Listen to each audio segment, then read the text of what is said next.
Би Увс аймгийн Киргизсуманд төрж өссөн. Миний аав Цэдэг гэдэг хүн байсан.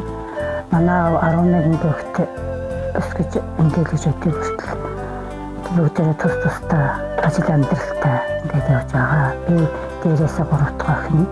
1964 онд 8 дугаар ангид ороод 1970 онд техникум төгссөн. Барилгын техникумын материалын техникч гэсэн мэргэжлээр сурч төгсөөд Увс аймгийн барилга террастэд ажиллаж байгаад улмаар Улаангум сумын нэгдсэн нэмлэгт зөвлөгчийн курс төгсөөд би Боршагийн заставт анх хантайгаа амьдрал зохиож 4 хүүхдийн ээж аав болсон. Миний хань бол Боршагийн заставт 76 онд шилжиж ирээд Боршагийн заставын жолоочоор хар цагаан усны постод жолоочоор ангийн төвд жолоочоор ажиллаж байсан.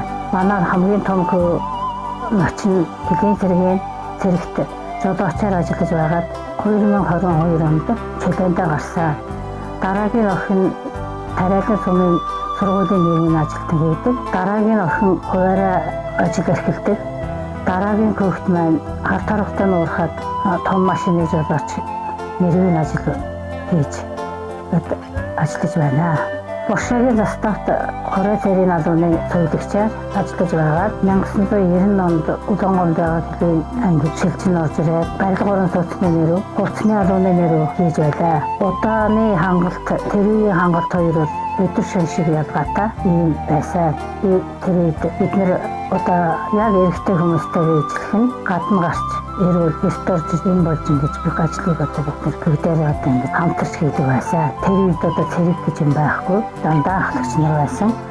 Ахлагч нар сайхан ахлагч нар энэ отрядад ажиллаж амьдарч одоо бүгд чөлөөндөө гарсан юм сайхан хүмүүс байна. Зарим нь одоо бурхнаа эмэгтэйчүүдийн зөвлөгөөд юм тэргүүлээд энэ сайхан залуучуудтай би бүх заставуудаар явуулаа. Тэгж хугацаанд энэ манай ангийн хангалт бол үнэхээр сайхан одоо хүмүүс ажил хийх бүрэн боломж нь хангагдсан юм сайхан байна.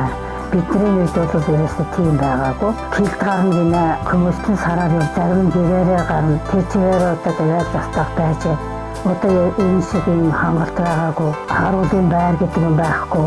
Бүх юм ерөөсөө бүгд одоо ердөөсөө яг өөрийн биеэрээ гардан хийдэг юм амьдрал бид нэр анх ажиж амьдарч байсан. Бүх заставуудаар ороход ерөөсөө сэтгэл гаргаж ажил хийж чадах юм бол застав тулхан ядрах зүдрэх юм их талгая. Тийм учраас бүх одоо Улаангумд одоо бид нэр яаж амьдарч байгаа застав яг тийм амьдралтай. Хаана бол хаана дууцаар ярьж байна. Хаана бол хаана зургатаа мэдчихэж байна. Бүх юм хангалттай юм сайхан байна. Ингээхээ удирдлага бие бүрэлдэхүүн ахмадынхаа хорооны бие бүрэлдэхүүн эмэгтэйчүүдийнхээ зөвлөлийн хүмүүстэй бүгдэд нь эрүүлэн сайн сайхан бүхнийг хүсье өрөөё. Эрүүлэн байгаараа сайн сайхан хүсье.